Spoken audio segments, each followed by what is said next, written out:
జనవరి 28 దేవుని వాగ్దానం. మీ హృదయములను పరిశుద్ధపరచుకొనుడి. యాకోబు పత్రిక 4వ అధ్యాయం 8వ వచనం.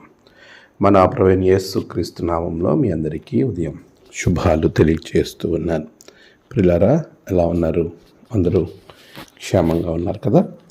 ప్రభు యొక్క మహాకృపను బట్టి మరొక నూతనమైన దినం మన జీవితంలో మనం పొందుకోవడానికి ప్రభు ఇచ్చిన సమయాన్ని బట్టి దేవునికి నేను కృతజ్ఞతాస్తుతులు చెల్లిస్తూ ఉన్నాను. ప్రియ విశ్వాసి, ప్రభు గొప్ప నామాన్ని బట్టి మనమందరం సంతోషించడానికి, ఆనందించడానికి దేవుడిచ్చిన ఈ మంచి తరుణాన్ని బట్టి దేవాతి దేవునికి నేను కృతజ్ఞతాస్తుతులు చెల్లిస్తూ ఉన్నాను. ప్రభు యొక్క సన్నిధిలో మనమందరం సంతోషించి, ఆనందించి, ఉత్సహించి ప్రభువులో మనము ఘనపరిచి దేవుణ్ణి మనమందరము కూడా ఆరాధించే వారంగా ఉండాలి. ప్రభు చిత్తము మన జీవితంలో ఎప్పుడు కూడా నెరవేరుతుంది.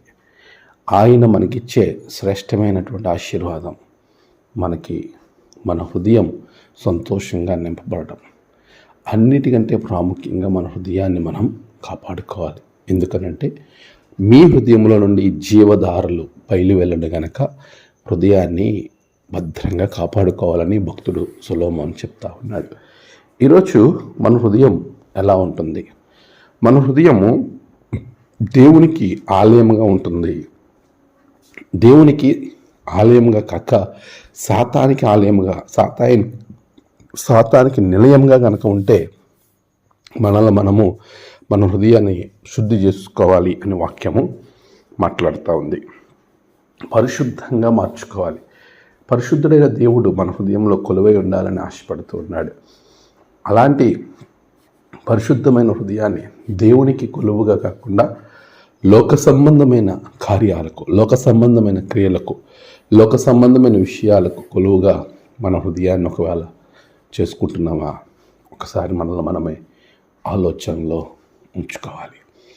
ప్రభు మనకిచ్చినటువంటి శ్రేష్టమైనటువంటి హృదయాన్ని ప్రభు కొరకు మనం సమర్పించగలిగినప్పుడు ఈ హృదయంలో దేవుణ్ణి మనము కొలువు చేసుకోవడానికి అనువైనటువంటి స్థలముగా పరిశుద్ధపరచి మనం మార్చుకోగలిగినప్పుడు దేవుడు నీ హృదయంలో కొలువై ఉంటాడు. ఆయన మన హృదయంలో ఉంటే ఎన్నో ఆశీర్వాదాలు. అందుకే భక్తుడు నా హృదయాన్ని నా యందు శుద్ధ హృదయము కలగ చెయ్యని దావీదు పాపం చేసిన తర్వాత పశ్చాత్తాప కీర్తనలో ఆయన మాట్లాడుతూ ఉన్నాడు. శుద్ధ హృదయంలో దేవుని యొక్క ఆత్మ నిలిచి ఉంటుంది. అటువంటి ఉన్నతమైనటువంటి శ్రేష్టమైన దీవెన ప్రభు మీకు అనుగ్రహించును గాక. ఆమేన్. ప్రార్థన. సర్వశక్తిమంతుడా, గొప్ప దేవ, గడిచిన కాలం మీరు తోడుగా ఉన్నారు. ఈ నూతన దినము నువ్వు ఇస్తున్న వాగ్దానం ప్రభా, నువ్వు ఇచ్చినటువంటి ఆజ్ఞ మా జీవితాల్లో నెరవేరినట్టు శుద్ధ హృదయం పొందుకొని హృదయ శుద్ధి గల వారు ధన్యులు, వారు దేవుణ్ణి చూచెదరు. అలాంటి ఉన్నతమైన ఆశీర్వాదంతో బిడ్డలను నింపండి. ఈరోజు ప్రయాణాలు, పనులు, తలపెట్టిన కార్యములలో గొప్ప విజయాలు దయచేయండి. నేడు జన్మదినము, వహదినము, ఆయా విశేష దినములు జరుపుకుంటున్న బిడ్డలను బహుగా దీవించండి. ఎవరైతే తమ కుటుంబాల్లో తమ ప్రియులను కోల్పోయి బాధపడుతున్నారో అటువంటి వారికి నెమ్మదిని దయచేయండి. ఈ దిన దీవెనలతో నింపి మీరే మహిమ పొందమని యేసు నామమున ప్రార్థించి వేడుకొంచున్నాం తండ్రి. ఆమేన్. తండ్రి, కుమార, పరిశుద్ధాత్మ త్రియేక దేవుని దీవెన మీకు తోడుగా ఉండి నడిపించును గాక. ఆమేన్.